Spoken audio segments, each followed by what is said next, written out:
Pour nous, Alex nous amène certaines choses. La polyvalence,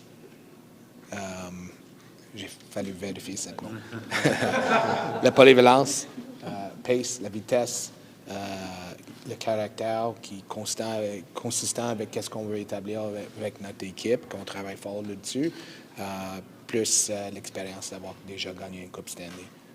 Puis si on regarde son histoire, c'est un joueur de la même repêchage que Cole et Kirby, qui va être probablement un des bons repêchages dans l'histoire de la Ligue nationale. On croit dans les futurs, puis Alex était 16e, on pense qu'il y a beaucoup d'upside encore. C'est beaucoup plus un ailier droit ou un centre sur ton tableau, Martin? Je ne sais pas encore. On va voir comment tout ça va se faire. C'est avec comment on va gérer ça. Mais comme Kent a dit, il nous amène la polyvalence. Il est capable de jouer au centre à l'aile. Il est capable de jouer des avantages numériques en désavantage. Je pense que c'est un autre morceau qui nous avance dans notre vision.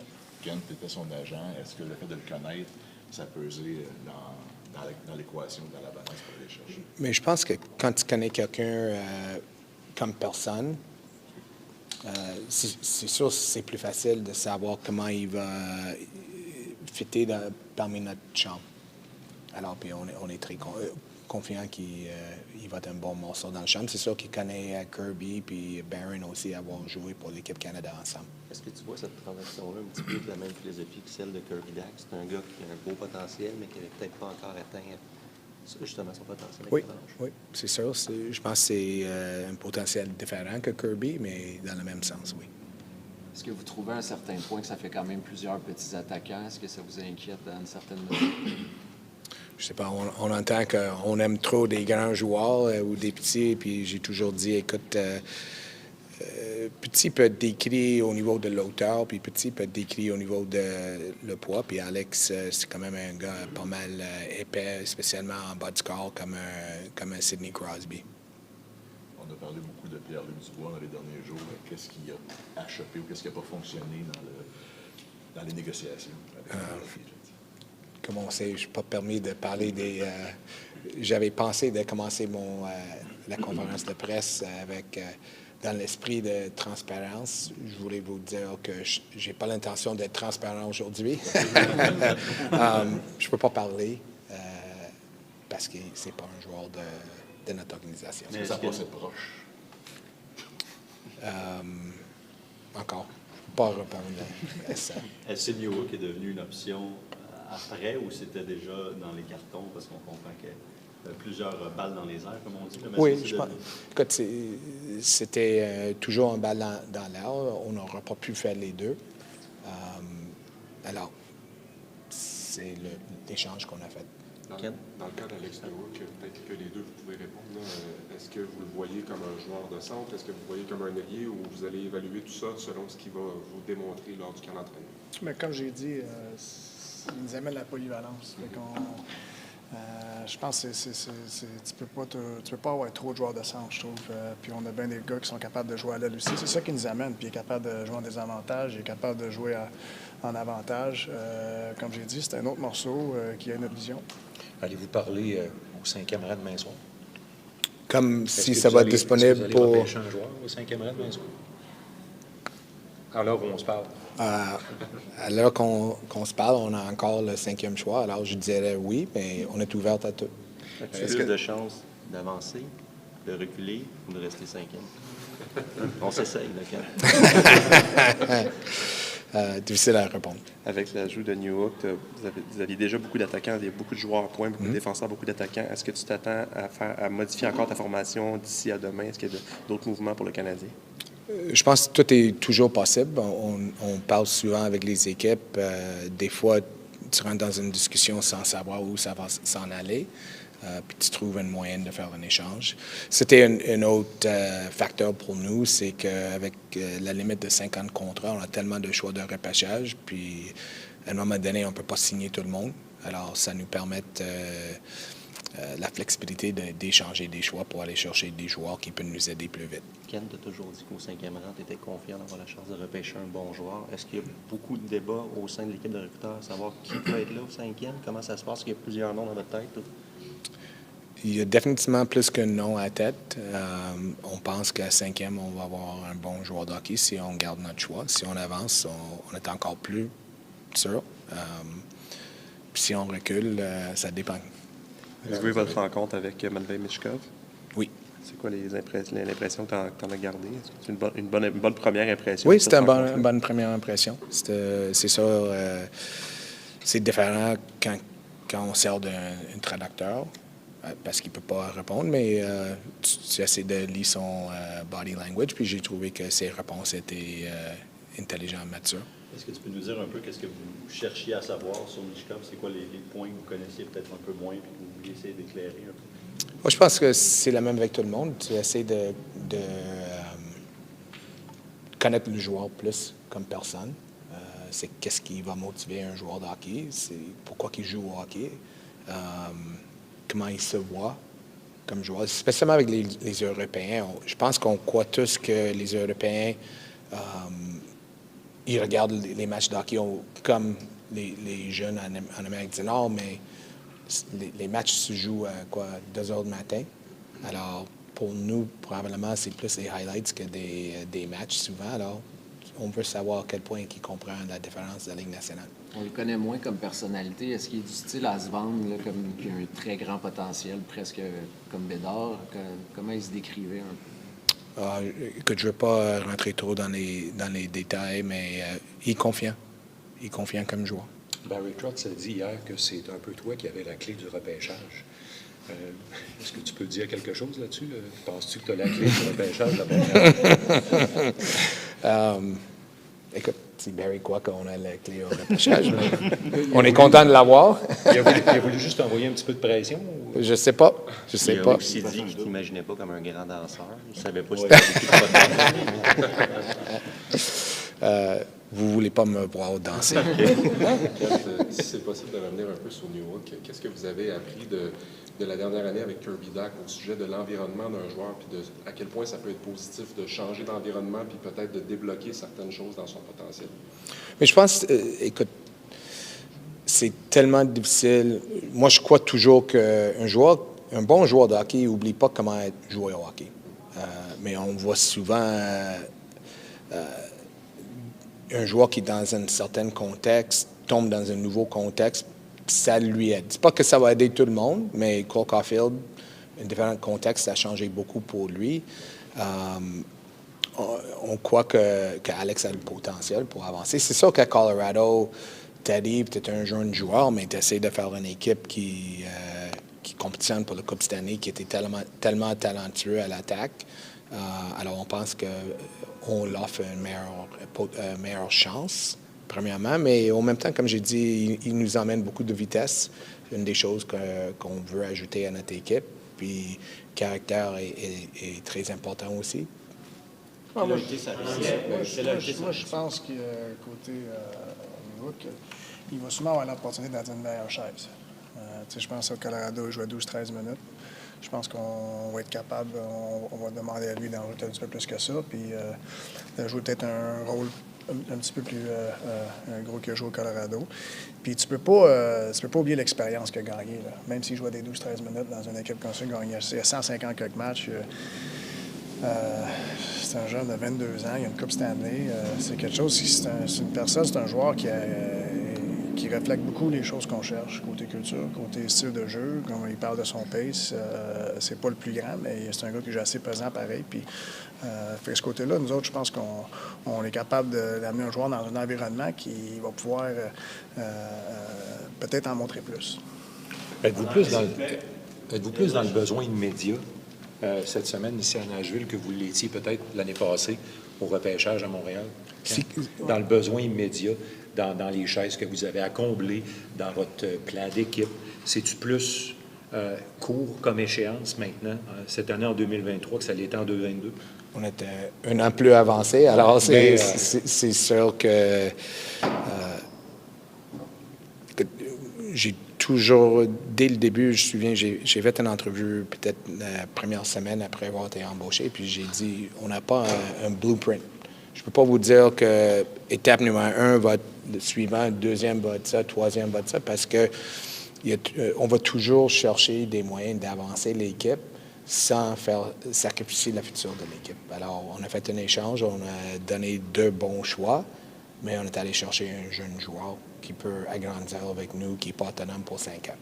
In English, please. Merci. Merci, les gars. Bienvenue. What do you see as being the so far unfulfilled potential of Alex Newhook? Well, I don't know about unfulfilled potential. I think every young hockey player takes time to grow. Like, we watched a kid like Chandler Stevenson have a heck of a contribution to Vegas. If we were to look at his history and how old he is and how long it took him to kind of find his groove at the National Hockey League level and be able to play the game that maybe he had done at the American Hockey League level or in amateur hockey, it takes time for players. And it's harder to do that when you come to an experienced team where, as Marty calls it, there aren't as many chairs available to assume that role. And once you get stuck in that situation where you feel like you're fighting for that, like any little mistake is going to cost you that chair, it's a different environment in terms of how you have success. We've had the luxury as we go through this process that players can make mistakes. Maybe one day we're going to be different, right? We're going to be trying to win the Stanley Cup, feel we're really close, and mistakes are going to be more costly. We hope that in that moment we'll still have an eye to the future, but it's just a different environment with the state that we're in versus a Colorado at this point. So with that eye to the future, what do you see him as being capable of? I don't want to put kind of a label. I think he's very versatile. So he brings a lot of speed to the lineup. He's not tall, but he's heavy. Can he play on the wing and bring pace to a complementary role on a top 6? Can he be a third-line center? Can he be a second-line center? Like, those are all things that are to be determined. But we believe he has the potential to do more. Kent, to what extent, I know we were just asked about whether it's more immediate now, but I mean, the look from the outside using 31 and 37 to go get a player who's 5 years older than the guys you would have paid taken there, does it represent a bit of a shift in priority for you to start looking a little bit more shorter term? I know it's... Well, I mean, yes and no. We always thought we traded Romanoff for Dog, but we really traded Romanoff for 13, and we could have held 13 and used the pick instead of Kirby, and that was the same circumstance last year. And we would do that trade again, right? We feel like it helped advance the team without sacrificing. And I think that's what it really comes down to. If we can accelerate the timeline for us to compete for a Stanley Cup, absolutely every day we'll try to do it. We just don't want to be short-sighted in that and chase something and find out we sacrificed the future in trying to do it, and we don't think we did in this case. Did you sense an active market when like, were you competing with other teams, you think, to acquire it? Yeah, I think they're yeah, I do. There was a couple of changes in sports medicine earlier this week. Mm-hmm. Can you just speak about what you want those two individuals to bring to the organization? Kind of bring their experiences to a team, work in a collaborative environment, and along with our sports science to make sure that we're doing everything we can to first and foremost limit injuries and where injuries occur to do their best to bring them back on an appropriate timeline. Could you tell us a bit more about Jim Ramsey? He spent a lot of time obviously working with courts under the Rangers. What can you tell us about him in terms of his ability to shift what you guys are doing in that regard? I mean, Marty can touch on it probably a little better than I can in terms of firsthand experience. I don't know if he was injured, but I can tell you that Jim's got a great degree of experience with the Rangers. Also, I think 4 gold medals with the Canadian Olympic team. He's highly respected as a medical professional, but also as an individual. Yeah. No, I mean, like Kent said, Jim's got great experience. I had the opportunity to be with him on the Rangers, which I saw the day-to-day stuff. And but prior to that, I had him on Team Canada in the World Cup and Olympics, and so he's got a ton of experience. And the day-to-day stuff with him to me was just very positive. And he's a guy that he does more than just make sure you're healthy and try to get you back on track. There's more to it than what Reimer brings, and and I think his personality is going to be very welcome with the players. Alex Newhook, Marty, you can answer this one too. He's been about a 30-point player the last 2 years, but not with the biggest opportunity. And if I get it right here, that you guys are kind of looking at like a bigger opportunity that could be presented to him here, and if it works out, he'll have a bigger role and maybe increase that production, but maybe just play a bit, give that overall game more. Is that kind of how you look at it? Yeah, I mean, I think it's not something that happens overnight, but like anything else, I think he has to earn all that. But his track record, he's been a great player at every level he's played, and now he's trying to sort that out in the NHL. How high is his ceiling?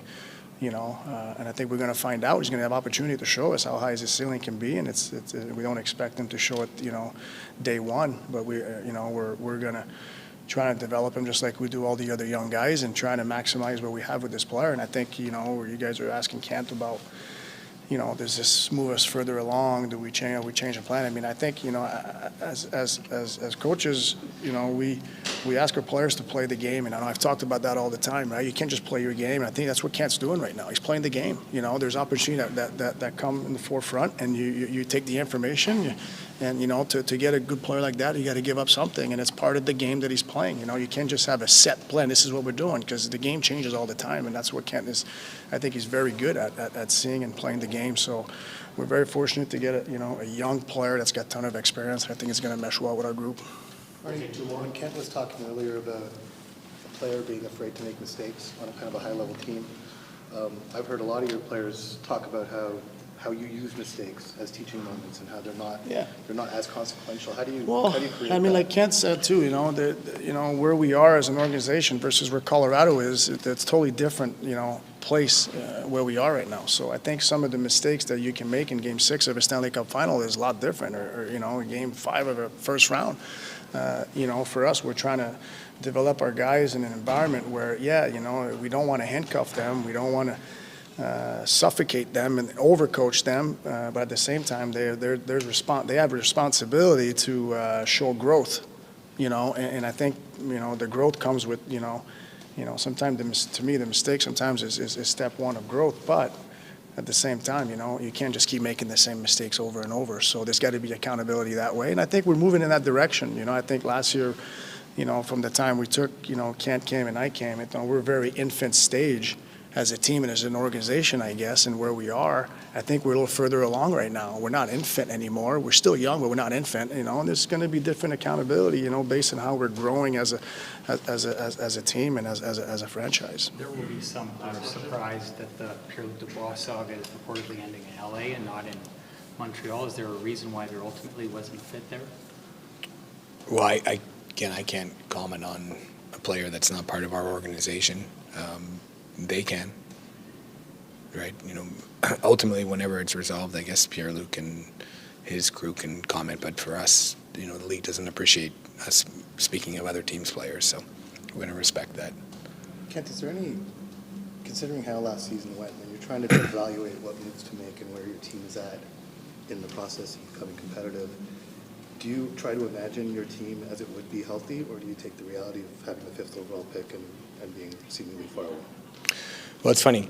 I think our history over the time that I've been here, and particularly last year, when we talk about Alex and we talk about versatility or polyvalence, then to me it's a lot of things. I've said to Marty, geez, a perfect team, your 5th line could play on your 4th line, and your 4th line could move up to your 3rd line and 2nd, and so on, and every winger could play center and vice versa, and your left D could play right D, because we've had so many injuries that I've sat down with the coaches room and we're trying to figure out who's playing in the middle, who's doing this, how do we go about doing it. And I think as a starting part, Marty has been really flexible with left shots playing on off wings or right shots, but you have versatility when you have guys that can play middle and can play wing. And I think in today's game, other than taking faceoffs, oftentimes first guy back is playing down low, and everybody has to have a certain understanding. And I think the smarter your group of hockey players are, the better they read off each other.